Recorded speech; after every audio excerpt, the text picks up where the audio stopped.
Welcome to the Omziel Healing Sanctuary. I'm here with a very, very special guest.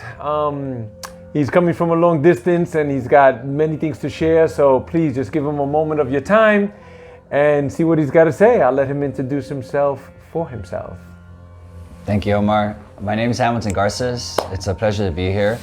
Originally a native of New Jersey. I'm first generation born here in the United States. My family's from Colombia. My father and my mother are Leda and Victor Garces, and my grandparents all come from Colombia as well. So I live in Maryland, and that's what Omar means by distance, right? So I live out there. It's where I'm locally based, and I offer what I do traveling too. So not only is it just in Maryland, but I can bring it to New Jersey, Florida, Arizona, you name it. We bring the experience of this kind of work.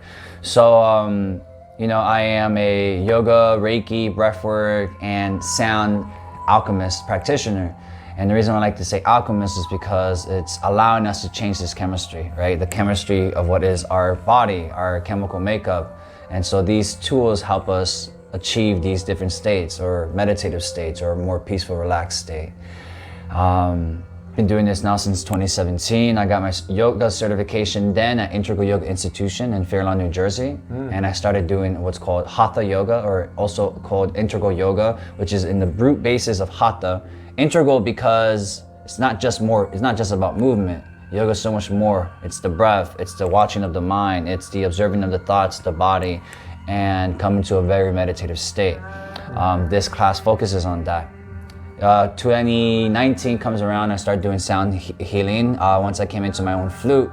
And from there, just the spirit of the energy guided me to using sound as a way of bringing movement in the body. Because what we understand is that sound is able to change the chemistry or the actual brain waves of the mind, right? So when we're awake, we're in alpha, we're in beta, and we can go to alpha brainwave. When we get more relaxed, we go into theta, then delta brainwave. The lowest is gamma. So sound is about resonance, and the body picks up resonance. So harmonic sounds, right, from the singing bowls, the flute, the didgeridoo, are some of the few ways that can help the body achieve these states.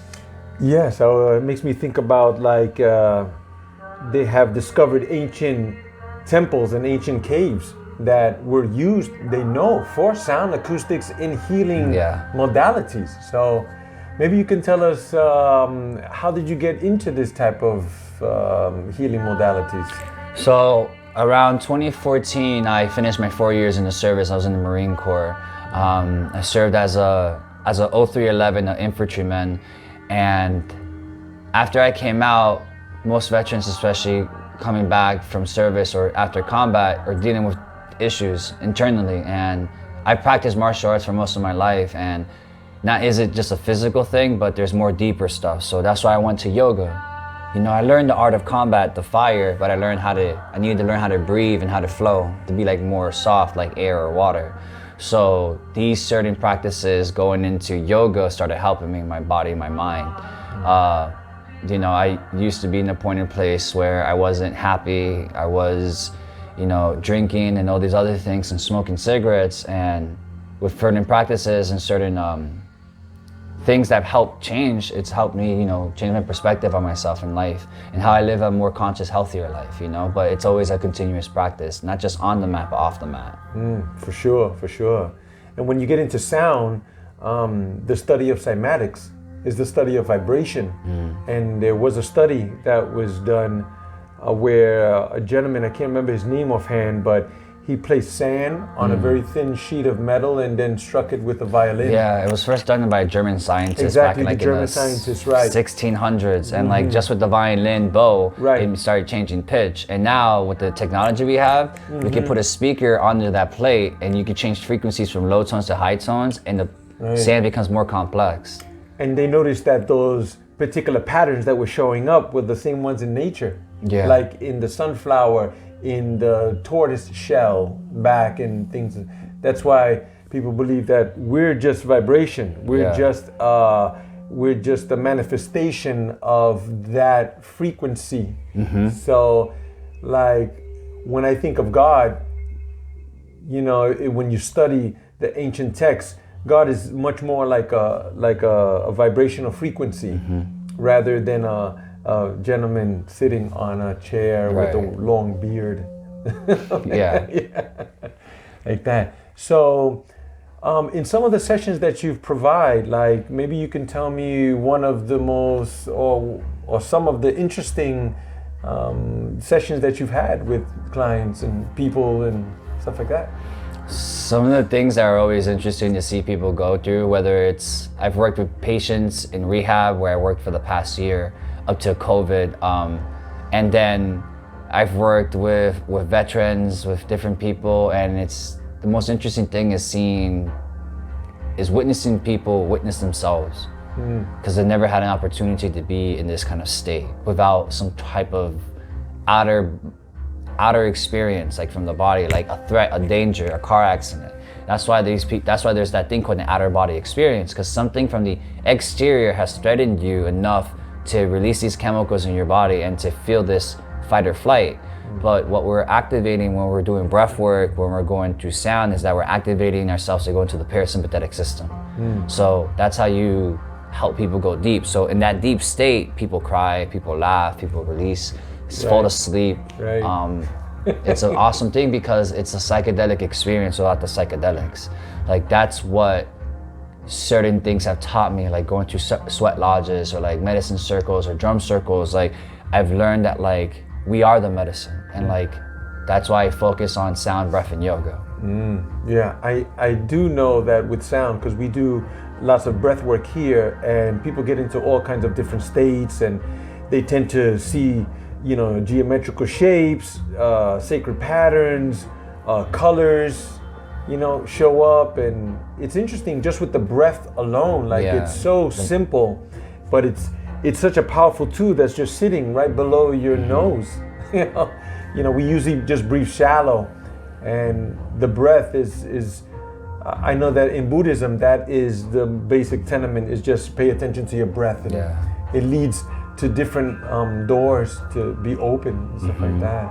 So, but tell me, the kind of work that you do over there in Maryland with the sound bowl and the breath as well, like how's that going for you? You know, do you see lots of people interested in this type of modality? It's people are just starting to get more into it in certain areas. You know, I'm probably like one of 5 other sound healers, and in the area, so it's people are knowing it, and it's great. You know, I see some people that I see weekly, whether it's with yoga and sound, because I integrate all of that together. Whether I'm working with someone who, say, one of my clients who's, you know, a senior citizen, and we work with them more on the parasympathetic side. So like weekly, I have a meeting with her where we use sound, breath, and then at the end, now she's very meditative. So she's witnessing states that she wasn't once witnessing before, because you could just go to a yoga class and just pop music in the back, but feeling music, feeling the vibration from instruments is what changes things for people. So that's what gets people hooked into it, or believing that, wow, there's other ways to feel music, not just through your ears, but on your skin, because your body picks up vibration. And that's something that I can attest to, because being in the military, you know, you are around different frequencies and vibrations, and being around this energy is subtle because it's activating the parasympathetic in the body. Because there's certain vibrations or frequencies that could get people tight or get them sympathetic, aroused in the sense of scared. So for some people, it's great for them to be in a space where it's safe for them to let go and release. So that's why it's good to like doing what we do and doing this kind of work, because it allows people to experience something a little bit different. Yeah, I do know a bit about the parasympathetic nervous system. That's the one that just calms us and keeps us like very tranquil, and it's an automated system.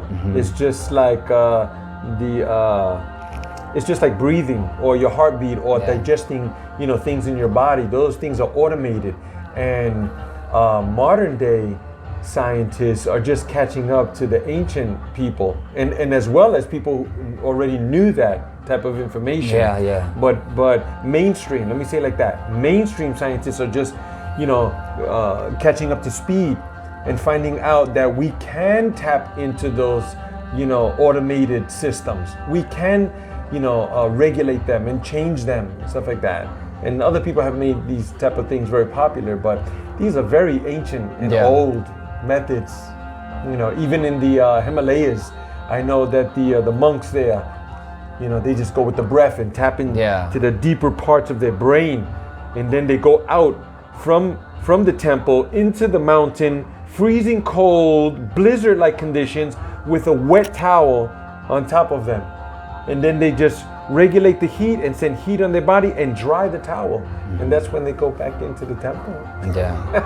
No, I know these things. Since I've been a kid, I've been like into like Egypt, all the ancient stuff, but there's something about learning things, which is like where I'm at, is just integrating stuff. It's like being a Jedi, like learn from different masters, because like it's not just yoga, it's not just, everything is different. Because sound is a beautiful thing, because like throat singing isn't just a Himalayan thing. Some of the best throat singers are actually women from Africa. Like it's amazing to hear people and then witness that vibration in different places in the world is just different things. Like the voice is one of the most powerful stuff. Besides instrument, the voice is the most powerful, because going back to like the books, like it's always about that vibration is powerful.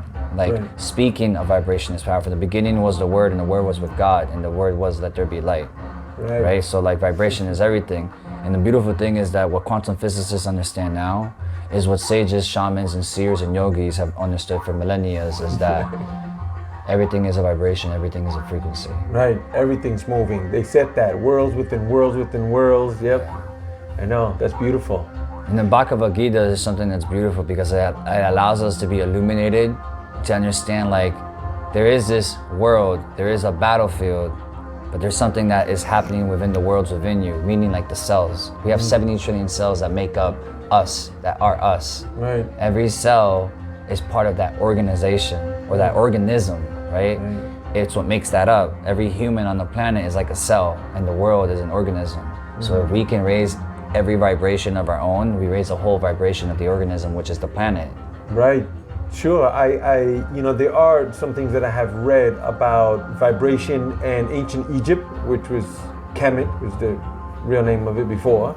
But in ancient Kemet, there are some writings that spoke about how they actually moved the blocks to the pyramids. There's this one papyrus that I had read, that there was an account where the high priest had something that he struck, and the stone got up and moved over to the location where he wanted it to be. It's some interesting things, because in the Himalaya there's stories of monks with horns being able to move boulders up things. So it's like vibration is powerful. Well, I mean, science today can make you understand how it moves. Like for instance, the salt on the tray, vibration made the salt move into a shape and pattern. Right. If you could do that on a micro scale, what does it look like? If a micro, what does it look like on a macro scale?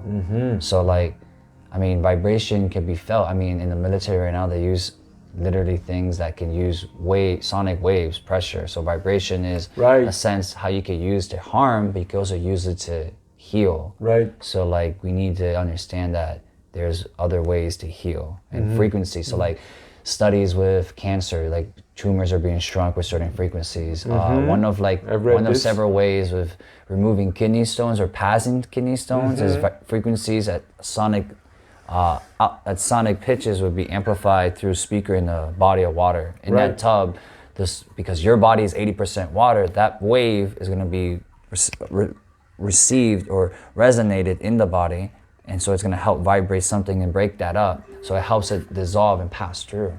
Like those are some of the few ways that science is showing how frequency and sound is helping things out.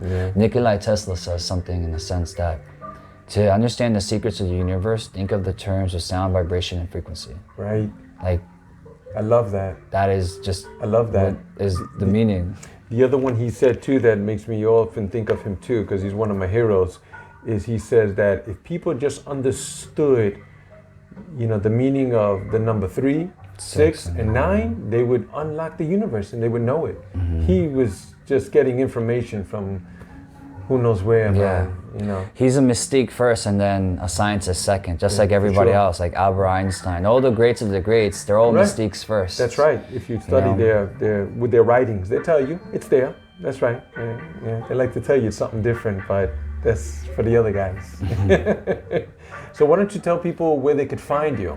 So you can find me on Instagram at mindfulwarrior_Hami, Hami, at Instagram. And then you can check out my YouTube, which is Sound, Breath, and Yoga.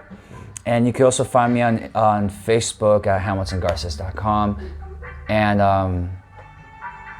yeah, that's pretty much it. Other than that, feel free to reach out my email, which is HamiltonGarces, GARCES, yoga@gmail. Again, that's HamiltonGarcesYoga@gmail.com. And working for one-on-one sessions, doing things from online sessions, whether it's breathwork or yoga, and then in person is the most beneficial to do sound. So that's where we like to work with people doing more in-depth stuff. So yeah, I'm just grateful to being able to share that kind of medicine with people, because this helps people in a different way. It's good. In service, man. Everything in service. That's what we're here for, to help other humans and help ourselves too, because we're all one. Well, thank you very much, bro. I appreciate you coming here and sharing your knowledge, and I'm sure that you've helped many people just by some of the things you've said, man. Appreciate you. Thank you. Thank you so much. Omziel Healing Sanctuary, come on through.